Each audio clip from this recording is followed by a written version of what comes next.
Alhamdulillah.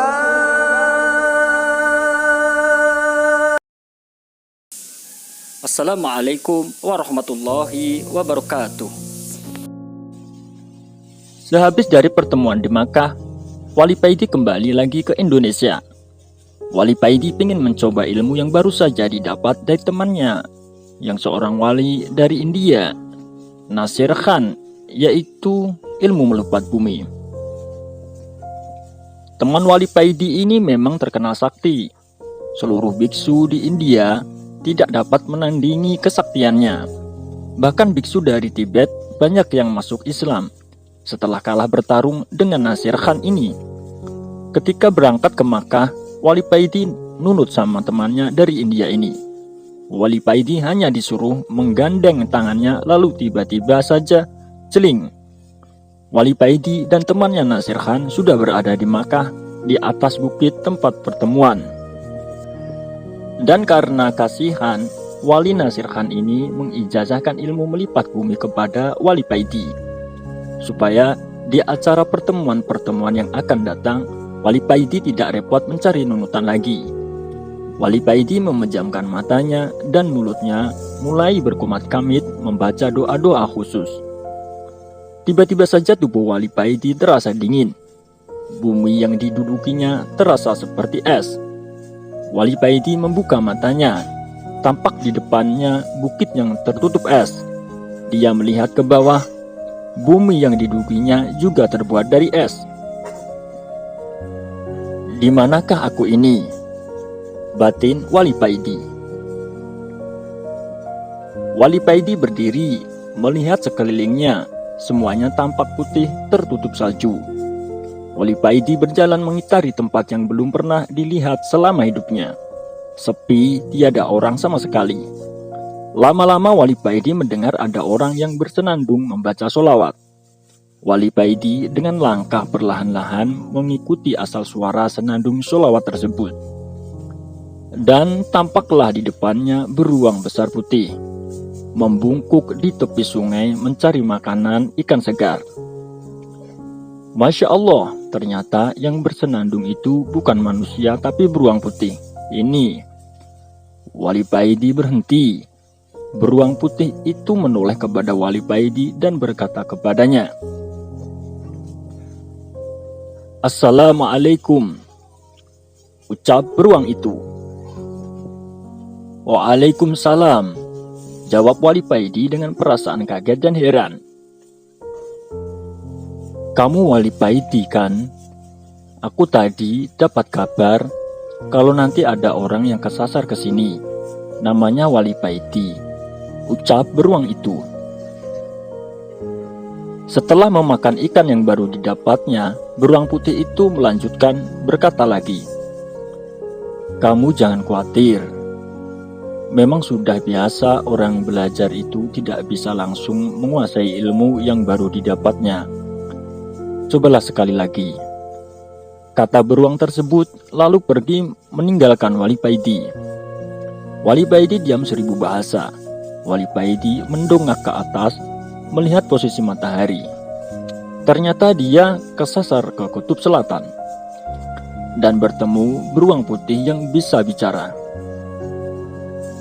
Setelah sholat sunnah 2 rakaat, Wali Paidi mulai merapal doanya kembali dan celing.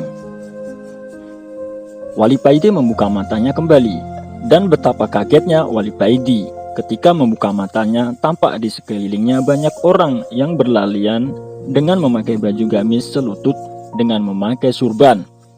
Tampak di tangan mereka senjata AK-47. Terdengar suara bising peluru berseliweran. "Aduh, kesasar lagi aku ini. Tadi kesasar ke kutub selatan. Sekarang kesasar lagi ke Afghanistan. Wes, kok gak kesasar ke Hollywood aja?" gumam Wali Paidi. Wali Paidi mengamati salah satu pasukan yang semuanya berjenggot panjang. Wali Paidi tersenyum sendiri melihat jenggot mereka. Memang di negara yang dikuasai Taliban ini bukan operasi helm yang dilakukan di sana, tapi operasi jenggot. Kalau ada laki-laki yang tidak berjenggot, maka kena tilang. Wali Paidi berdiri berjalan mencari ke tempat yang sepi. Wali Paidi tidak suka dengan peperangan. Wali Paidi memutuskan untuk langsung pergi saja. Setelah menemukan tempat yang sepi, Wali Paidi mulai merapal doa-doa ilmu melipat buminya lagi. Angin sepoi-sepoi menerpa wajah Wali Paidi. Wali Paidi membatin, mudah-mudahan tidak kesasar lagi. Wali Paidi membuka matanya perlahan-lahan, tampak di depannya rumah yang terbuat dari kayu. Persis rumah para transmigrasi di luar pulau. Tidak lama kemudian, keluarlah seorang tua berpeci putih dengan baju takwa dan bersarung, melambaikan tangannya memanggil Wali Paidi. Wali Paidi teringat dengan orang tua ini. Beliau adalah Al-Habib Ali Fahad Malaysia, yang kemarin juga ikut pertemuan di Makkah. Masya Allah, ternyata aku masih kesar lagi, batin Wali Paidi. Wali Paidi melangkahkan kakinya mendekati Habib Ali. Wali Paidi teringat beberapa tahun yang lalu ketika Sayyid Maliki dari Makkah mau berkunjung ke dalamnya Habib Ali ini. Di dalam perjalanan, Sayyid Maliki ini tiba-tiba merasakan kangen yang sangat amat terhadap datuknya baginda Nabi Muhammad SAW. Setelah sampai di depan dalam Habib Ali, Al-Habib Ali hanya menyuruh masuk Sayyid Maliki. Sedang rombongan yang lain disuruh menunggu di luar. Beberapa menit kemudian, Sayyid Maliki keluar dengan beruraikan air mata. Sayyid Maliki menangis terseduh-seduh. Sudah terobati kangenku, ucap Sayyid Maliki dengan masih menangis. Ternyata ketika Sayyid Maliki memasuk ke dalamnya Habib Ali, Sayyid Maliki dipertemukan oleh Habib Ali dengan baginda Nabi Muhammad SAW. Subhanallah. Mari masuk nak, jangan melamun saja, ucap Habib Ali. Inggih mbah, jawab Wali Paidi lalu melangkah mendekati Habib Ali. Setelah mencium tangan beliau, Wali Paidi masuk ke dalam. Kamu nggak bakat dengan ilmu melipat bumi itu nak Paidi. Jadi nanti nggak usah dicoba lagi. Kamu naik pesawat saja dari sini ke Indonesia, kata Habib Ali. Inggih mbah, jawab Wali Paidi. Siapa tahu nanti ketika kamu naik pesawat, kamu bertemu dengan Mulan Jamila yang kamu gandrungi itu, goda Habib Ali. Hahaha. Wali Paidi hanya bisa tertawa mendengar godaan Habib Ali ini. Setelah makan bersama, Wali Paidi pamit pulang. Habib Ali menepuk-nepuk pundak Wali Paidi mengantarkannya keluar dari dalam. Ingat perintah sang sultan nak Paidi, setelah sampai ke rumah, segeralah ke Gunung Arjuna untuk kholwat di sana, ucap Habib Ali. Inggih mbah, jawab Wali Paidi.